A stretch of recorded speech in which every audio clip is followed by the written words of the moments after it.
뉴욕주의 실내 마스크 착용 의무화가 당분간 유지될 것으로 보입니다. 조 바이든 행정부가 민간 대기업 종사자에 대한 백신 접종 의무화를 철회했습니다. 한국 정부에서 오미크론 확산을 막기 위해 해외 입국 강화 조치 방안을 발표했습니다. 뉴욕 조영사관 관할 지역에 한국 제외 선거 투표소 2곳이 추가 설치됩니다. 대학 입학 자격 시험인 SAT의 종이 시험이 폐지되며 전면 온라인 시험으로 전환됩니다. 뉴욕 일원에서 영업 중인 여러 한행 은행들의 자본분 규모가 전체적으로 증가한 것으로 나타났습니다. 최근 뉴욕 지하철 사건으로 시민들의 스크린도어 설치 요구에도 불구하고 MTA는 난색을 표하고 있습니다. 의료업계 인력난 해소에 도움이 되는 출장 간호사가 팬데믹 속 떠오르는 직업으로 주목받고 있습니다.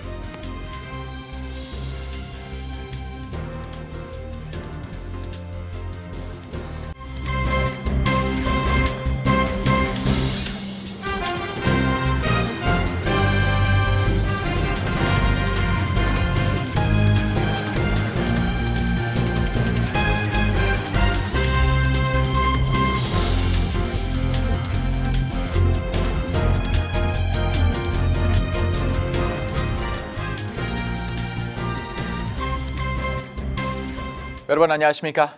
KBTV 뉴스9 이창원입니다. 뉴욕주의 캐티 호코 뉴욕 주지사가 결정한 실내 마스크 착용 의무화 조치가 당분간 유지될 것으로 보입니다. 뉴욕주 법원이 실내 마스크 착용 의무화 중단 결정을 내린 바 있지만 뉴욕주 항소법원은 효력을 일단 중지하라는 명령을 내렸습니다. 전상희 기자입니다. 뉴욕주 항소법원은 1심 법원인 나소 카운티 뉴욕주 법원이 내린 실내 마스크 착용 의무화 중단 결정의 효력을 항소심 판결이 나올 때까지 일단 중지하라는 명령을 내렸습니다.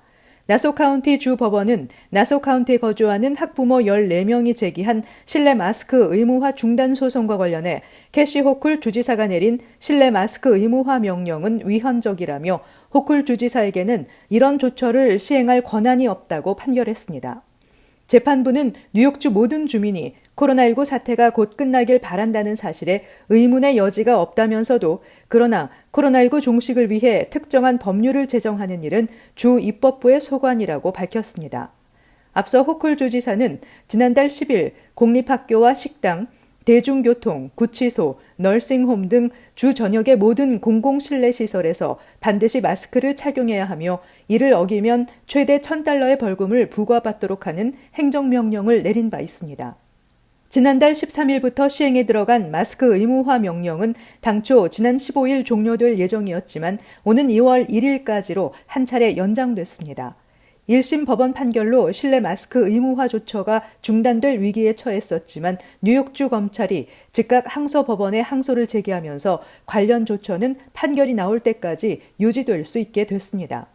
한편 이처럼 이틀간 마스크 착용 의무화 조처가 중단되고 곧바로 항소를 제기하는 등 법적 다툼이 벌어지면서 해당 기관이나 시설에서는 혼란이 이어지고 있습니다. 특히 일부 학교들에서는 마스크 착용이 더 이상 의무화가 아닌 선택사항이라고 통보하면서 혼란을 가중시키기도 했습니다. 이와 관련해 에릭 아담스 뉴욕시장은 뉴욕시 공립학교들에는 뉴욕 주정부의 조처와 상관없이 마스크 착용을 의무화하고 있는 만큼 뉴욕주 법원의 이번 판결 역시 뉴욕시 공립학교에 적용되지 않는다며 공립학교 내 마스크 착용은 계속 유지된다고 밝혔습니다. KBTV 뉴스 전상입니다. 조 바이든 행정부는 민간 대기업 종사자에 대한 코로나19 백신 접종 의무화 조치를 공식 철회했습니다. 바이든 행정부는 의무화에 반대해 법원에 제기된 다른 소송들을 각하해달라는 내용의 신청서를 법원에 제출했습니다. 계속해서 전상희 기자입니다. 노동부 산하 직업안전보건청이 관부를 통해 민간 대기업 종사자에 대한 코로나19 백신 접종 의무화 조처를 철회하는 방침을 알렸습니다. 다만 노동자들이 직장에서 코로나19가 만든 계속된 위험에 대항하기 위해 접종할 것을 강력히 권장한다고 전했습니다. 직업안전보건청은 지난해 11월 100인 이상 민간기업 종사자의 백신 접종을 의무화하고 백신을 접종하지 않을 경우 정기적으로 코로나19 검사를 받고 직장에서 마스크를 착용하도록 강제하는 한편 이를 지키지 않으면 기업이 과태료를 물도록 했습니다. 이처럼 바이든 행정부가 보수 진영과 일부 기업의 반대를 무릅쓰고 의무화 카드를 꺼내들었지만 연방 대법원은 지난 13일 대법관 6대 3의 의견으로 이 같은 조처가 연방정부의 법적 권한을 넘어선 것이라는 이유를 들어 무효화했습니다. 바이든 행정부는 연방정부의 공무원과 하청업체 직원들에게도 백신 접종을 의무화했지만 이 조처 역시 연방하급심에서 제동이 걸려 있습니다. 다만 바이든 행정부가 병원, 요양원 등 의료기관 종사자들을 상대로 내린 의무화 조처에 대해서는 연방 대법원이 필요성을 인정해 유효한 상황입니다. 로이터는 법원이 연방당국의 권한 부족을 이유로 의무화를 무효로 했지만 기업이나 주정부, 지방정부가 내린 의무화 조처는 유지되고 있다고 전했습니다. 미국은 인구 대비 백신 접종 완료율이 60% 초반대에 머물며 주요 7개국 중 꼴찌인 반면 확진자와 사망자 수는 전 세계에서 압도적인 1위라는 오명을 쓰고 있습니다. KBTV 뉴스 전상입니다. 한국 정부가 해외 유입을 통한 오미크론 확산을 막기 위해 해외 입국 강화 조치 방안을 발표했습니다. 자세한 소식 전상희 기자가 보도합니다. 중앙사고수습본부는 내일부터 중요 사업 목적으로 해외에 입국하는 이들을 대상으로 발급하는 격리 면제서의 유효 기간을 발급입 기준 1개월에서 14일로 단축한다고 밝혔습니다. 중요 사업 목적으로 격리 면제를 받는 대상도 계약이나 현장 필수 인력 등으로 한정하고 기업인 출입국 종합지원센터를 통한 사전 검토도 까다로워집니다. 격리 면제자에 대해서는 기존의 PCR 검사 외에 신속 항원 검사를 추가로 시행합니다. 즉 기존의 3차례 PCR 검사 외에 24일부터는 자가 검사 키트를 이용한 신속 항원 검사를 2회 추가해 검사 결과를 자가 진단 앱에 기입하도록 했습니다. 앞서 지난 20일부터는 한국 입국자의 사전 PCR 음성 확인서 제출 기준이 강화됐습니다. 기존에는 출국일 기준 72시간 기준의 음성 확인서를 제출하면 됐지만 48시간 이내 검사와 발급된 음성 확인서만 인정됩니다. 정부는 또 대중교통을 통한 전파를 막기 위해 모든 해외 입국자에 대해 방역버스, 방역택시, 방역열차 등 방역교통망 이용을 의무화합니다. 이 밖에 해외 입국자의 자가격리 공간 확보를 위해 각 지자체와 안심숙소도 마련 중입니다.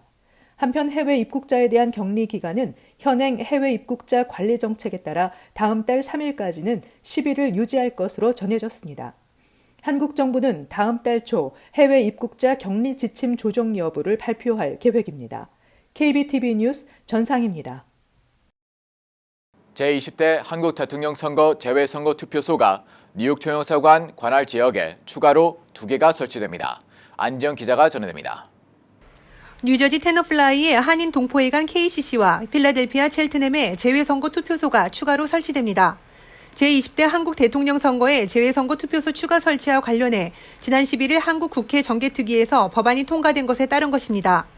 주 뉴욕 총영사관 재외선거관리위원회는 25일 회의를 개최하고 공직선거법 개정에 따라 주 뉴욕 총영사관 관할 지역 내 추가 투표소를 뉴저지 테너플라이 한인 동포회관 KCC에 설치하기로 결정했습니다. 주 필라델피아 출장소의 신설 추가 투표소는 첼트넴 소재 팬 아시안 노인 복지원 에버그린 센터에 설치됩니다. 이에 따라 올해 실시하는 제20대 대통령 재외선거에서 뉴욕 뉴저지 지역에는 총 4개의 투표소가 설치되는데 뉴욕 지역은 파크 에비뉴에 위치한 뉴욕 총영사관 공간과 베이사이드에 위치한 뉴욕 한인봉사센터 KCS, 그리고 뉴저지 지역은 뉴저지 한인회관과 테너플라이에 위치한 한인 동포회관 KCC가 이에 해당합니다. 주 필라델피아 출장소 관할에는 총 2개의 재외 투표소가 운영되는데 주 필라델피아 출장소와 첼트넴 펜아시안 노인 복지원 투표소가 이에 해당됩니다. 이에 따라 뉴욕 총영사관 관할 지역에는 총 6개의 투표소가 설치돼 재외선거 투표소는 2017년 대선보다 3곳이 더 늘었습니다. 재외선거 투표 기간은 2월 23일부터 28일까지입니다. 그런데 각 투표소마다 투표 시작과 마감일이 달라 사전에 일정을 꼭 확인해야 한다고 뉴욕 총영사관 재외선거관실 김호택 선거관은 강조합니다. 재국민들이 투표소 접근성을 높여야 한다는 목소리가 반영된 만큼 이번에 유권자 등록을 하신 재국민들은 빠짐없이 투표에 참여하여 줄 것을 당부드립니다. 그리고 여기서 중요한 것은 뉴욕 총영사관과 필라델피아 출장소에 두는 투표소와 그 외에 추가 투표소의 운영기간이 다르다는 것입니다. 공간에 두는 투표소는 2월 23일부터 28일까지 6일간 투표가 가능하고 그 외 투표소는 2월 25일부터 27일까지 3일간 투표가 가능합니다. 재외선거 유권자 등록률이 역대 최저인 가운데 이뤄지는 이번 20대 대통령 재외선거에 동포들의 관심과 참여가 요구됩니다. KBTV 뉴스 안지영입니다. 앞으로 대학 입학 자격 시험인 SAT 시험의 종이 시험이 폐지되고 전면 온라인 시험으로 전환됩니다. 시험 내용은 더 짧고 간결해지며 시험 시간도 2시간으로 단축됩니다. 보도에 전상희 기자입니다. 미국에서는 오는 2024년부터, 해외에서는 2023년부터 각각 디지털 SAT가 시작됩니다. 응시생은 감독관이 있는 학교 또는 지정된 시험장에서 개인 소유의 노트북, 태블릿이나 주최 측에서 빌려주는 컴퓨터로 시험을 치러야 합니다.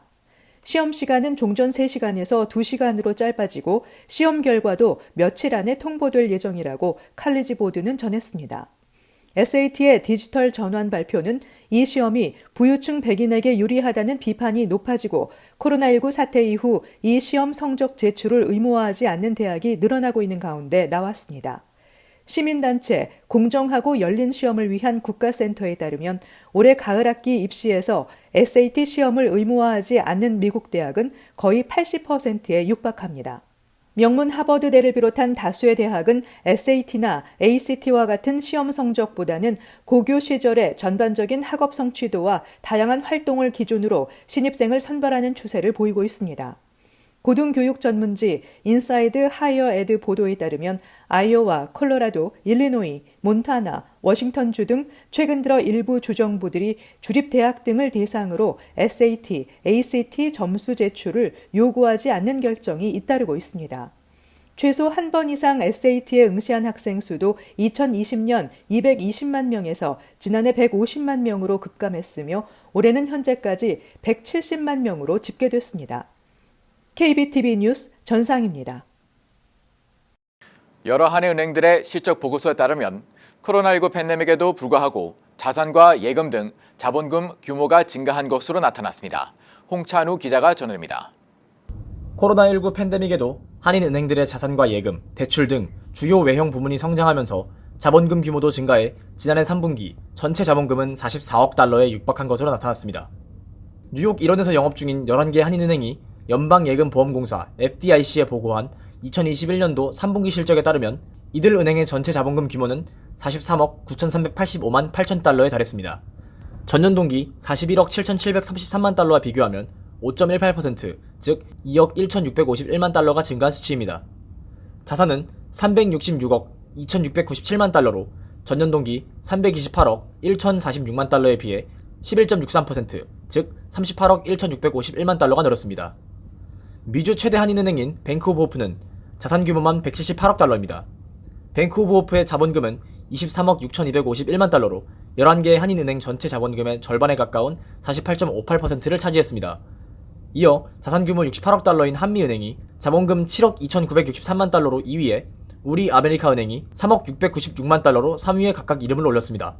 이어 메트로시티은행 2억 6,621만 달러, 퍼시픽시티뱅크 2억 4,243만 달러, 신한아메리카은행 2억 1,897만 달러가 뒤를 이었습니다.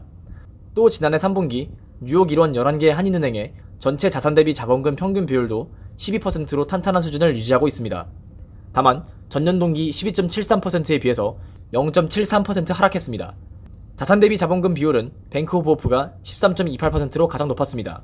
이어서 KB하나은행 12.41%, 신한아메리카은행 11.61%, 퍼시픽시티뱅크 11.52%, 우리아메리카은행 11.34%, 한미은행 10.77%, 제일IC은행 10.62%, 뉴뱅크 10.59%, 메트로시티은행 9.66%, 뉴밀레니엄뱅크 9.31%, 노아은행 8.55% 등이었습니다. 자본금은 은행 자본 비율의 핵심 지표이자 은행 감독 규정상 대출 건당 상한선 규모와 직결되기 때문에 감독국이 주시하는 가장 중요한 지표 중 하나입니다. 자본금이 많은 은행, 즉 자산 규모가 큰 은행이 대형 대출도 더 할 수 있는 여력이 있습니다. KBTV 뉴스 홍찬우입니다. 최근 들어 맨하튼 지하철역에서 발생한 선로에 사람을 떠미는 사고로 지하철을 이용하는 사람들의 불안감이 급격히 커지는 가운데 승강장 스크린도어 설치 요구의 목소리도 높아지고 있습니다. 그러나 이에 대해 뉴욕 메트로폴리탄 교통공사 MTA는 난색을 표하고 있어 그 이유를 안지영 기자가 알아봤습니다. 올해 들어 지하철 승강장에서 누군가가 밀어 떨어지는 사고가 며칠 간격으로 총 3건이 발생한 가운데 지하철 승강장 내 스크린도어 설치에 대한 시민들의 목소리가 높아지고 있습니다. 사실 이런 선로 떠밀기 범죄나 사고는 플랫폼에 스크린도어만 있으면 예방할 수 있습니다. 그런데 27개 노선 472개역에 달하는 뉴욕 메트로폴리탄 교통공사 MTA 관할역 플랫폼에는 스크린도어가 일부 시범역을 제외하고는 설치되어 있지 않습니다. 작년 2월 피터구 민주당 소속 시의원이 MTA의 스크린도어 미설치 이유를 묻자 MTA 측이 밝힌 가장 큰 이유는 비용이었습니다. 일부 지역에서는 설치 가능하나 그 비용만 20억 달러에 달한다고 MTA는 전했습니다. 막대한 비용이 발생하는 이유는 1904년 뉴욕시의 첫 지하철 노선이 완성된 이래 서로 다른 민간 투자 그룹이 여러 노선을 달리는 열차 서비스 운영권을 얻어 뉴욕시의 초기 지하철 체계를 완성했기 때문입니다. 그러다 보니 같은 노선을 달리는 열차의 경우에도 통행 서비스마다 차량의 길이가 다르고 역도 플랫폼 크기, 곡선 비율 등에서 통일성이 없기 때문에 스크린도어 설치에 비용이 든다는 것입니다. 이 때문에 적게는 3개에서 최대 12개 서비스가 지나는 뉴욕 지하철 플랫폼에 스크린도어를 설치해도 도착한 열차의 문과 스크린도어가 일치하지 않는다고 MTA 관계자는 밝혔습니다. 대부분의 역엔 스크린도어를 지탱할 수 있도록 보강공사도 해야 합니다. 또한 오래된 역의 경우 플랫폼의 폭이 너무 좁아 스크린도어를 설치하면 러시아워 때 통행이 더욱 불편해집니다. MTA의 1년 예상은 176억 달러이지만 연방정부의 지원에도 불구하고 한 해 10억에서 20억 달러의 적자를 보고 있습니다. 애초 통일성 없게 지은 역과 열차가 주는 난제를 극복하기엔 돈이 턱없이 부족해 스크린도어 설치는 유언할 전망입니다. KBTV 뉴스 안지영입니다. 코로나19 팬데믹과 맞물려 간호사가 전도 유망한 직업으로 떠올라 눈길을 끌고 있습니다. 특히 트래블 너스, 출장 간호사들이 병원의 인력난 해소에 도움이 되는 가운데 급여 또한 예사롭지 않아 화제가 되고 있습니다. 보도에 안지영 기자입니다. 팬데믹 기간 동안 간호사 수요가 급증하는 가운데 소속을 두지 않고 움직이는 출장 간호사들의 대우가 좋아지면서 이에 대한 선호도가 높아지고 있다고 AP통신은 25일 보도했습니다. 오미크론 변이 바이러스 확산으로 의료 인력 또한 부족한 가운데 출장 간호사들의 임금은 현재 주당 8,000달러 이상까지 오른 것으로 알려져 있습니다. 이전에도 출장 간호사는 존재했던 직업이었지만 그 비율은 코로나19 팬데믹 이후 더 늘어 과거에는 전체 간호 인력의 3%에서 4%에 불과했던 것이 지금은 8%에서 10%에 이릅니다. 인력산업통계 자료에 따르면 팬데믹이 시작된 2020년 4월 출장 간호사의 임금은 전년 대비 35% 올랐고 지난해에는 40% 더 올랐습니다. 구직 사이트를 통해 병원에 단기 취업하는 출장 간호사들의 계약 기간은 보통 3개월에서 4개월가량이며 이들이 계약 기간 동안 벌어들이는 수입은 일반 간호사들의 연봉과 비슷합니다. 또한 출장 간호사들은 다양한 장소를 여행하며 일할 수 있다는 장점도 있습니다. 간호사가 되기 위한 필요 조건도 간단해 최소 1년에서 1년 반 이상의 임상 경력과 간호사 면허증만 있으면 된다고 의료 관계자들은 전했습니다. KBTV 뉴스 안지영입니다. 연방당국이 급여 보호 프로그램과 재난자금 대출 등의 허위 신청자들은 물론 자금을 받아 본래 목적과는 다른 용도로 사용하는 신청자들까지 적발하기 위한 적극적인 수사에 나서고 있는 것으로 나타났습니다.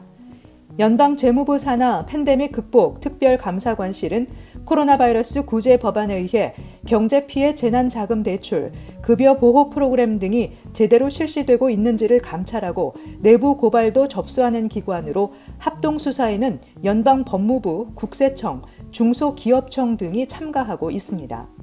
대출을 받은 업체들이 신청서 작성 시 직원 수와 급여 액수를 허위로 작성했는지, 대부 받은 돈을 급여 등의 사용 목적 외에 개인 용도로 사용했는지, 아니면 있지도 않은 회사를 있는 것처럼 꾸몄는지 등을 집중 조사하고 있습니다.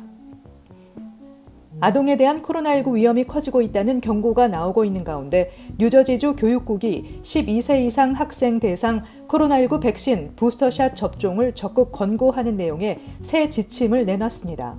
지침에 따르면 코로나19 백신 부스터샷을 맞은 12세 이상 학생에 한해 교내에서 코로나19 감염 위험에 노출될 경우 자택 격리 조치되지 않고 학교에 머무를 수 있도록 했습니다. 기존 지침에서는 학생이 코로나 백신 2차 접종까지 마쳤다면 교내에서 코로나19 확진자와 밀접 접촉해도 증상이 없는 한 학교에서 머무를 수 있도록 했지만 새 지침은 부스터샷 접종자로 변경한 것입니다. 다만 주 교육국의 지침은 권고사항이며 이를 채택할지 여부는 각 지역 학군에 달려 있습니다. 한편 필 머피 주지사는 지난해 12월 크리스마스 이후 5세 미만의 아동 4명이 코로나19로 숨졌다고 발표했습니다. 부동산 정보업체 레드핀의 설문조사에 따르면 향후 12개월 이내 집을 팔거나 살 계획이 있는 주택 소유자 1,500명 중 77%가 집값에 거품이 있다고 대답했습니다. 그러나 레드핀이 지난해 10월 전국 360명의 부동산 에이전트를 대상으로 동일한 질문을 한 결과 집값에 거품이 있다고 대답한 경우는 44%로 주택 소유자인 77%보다 낮았습니다. 단기간에 치솟은 집값이 이런 가격을 받아줄 수요가 줄면 폭발하듯 급락한다는 점에서 집값 버블은 위험 요소로 경계하지만 전문가들은 2008년 금융위기 같은 악몽의 재현은 없을 것이라고 분석했습니다. 부동산 전문가들은 거품에 대한 우려가 상대적으로 크지 않다고 전합니다. 30년 만기 고정금리 몰기지의 평균 이자율은 이미 올해 초보다 0.5포인트 올라 20일 현재 3.56%를 기록했습니다. 이러한 이자율 상승세가 수요를 조절하고 집값 폭락의 위험성을 낮출 것이며 여기에 지난해 말 약 40년 만에 최고치로 오른 인플레이션도 집값 폭락을 막아줄 요인으로 전문가들은 보고 있습니다.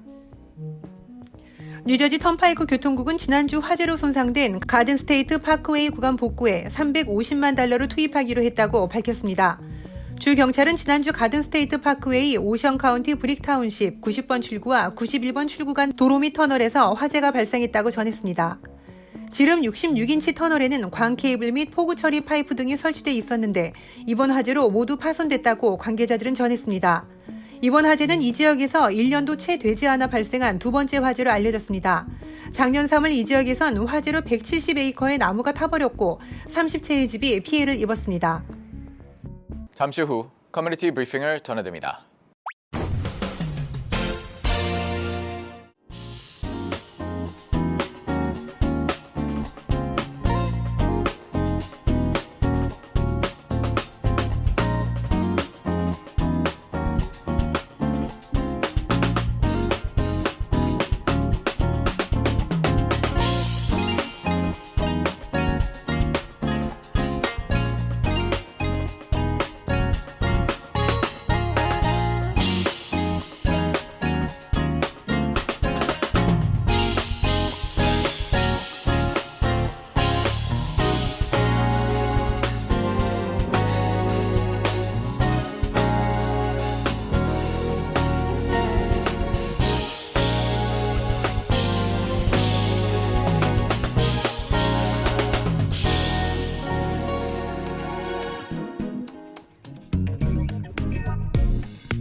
이어서 환율과 증시 전해드립니다.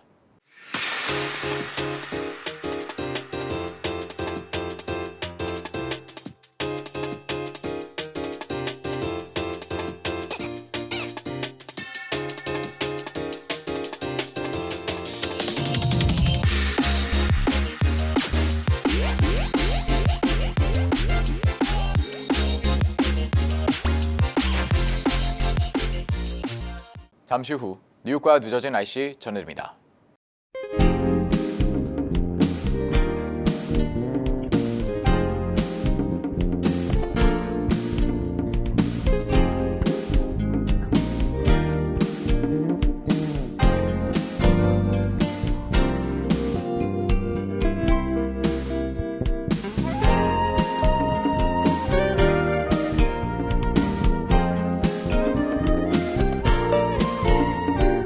KBTV 뉴스 9 마칩니다. 오늘도 시청해주셔서 감사합니다.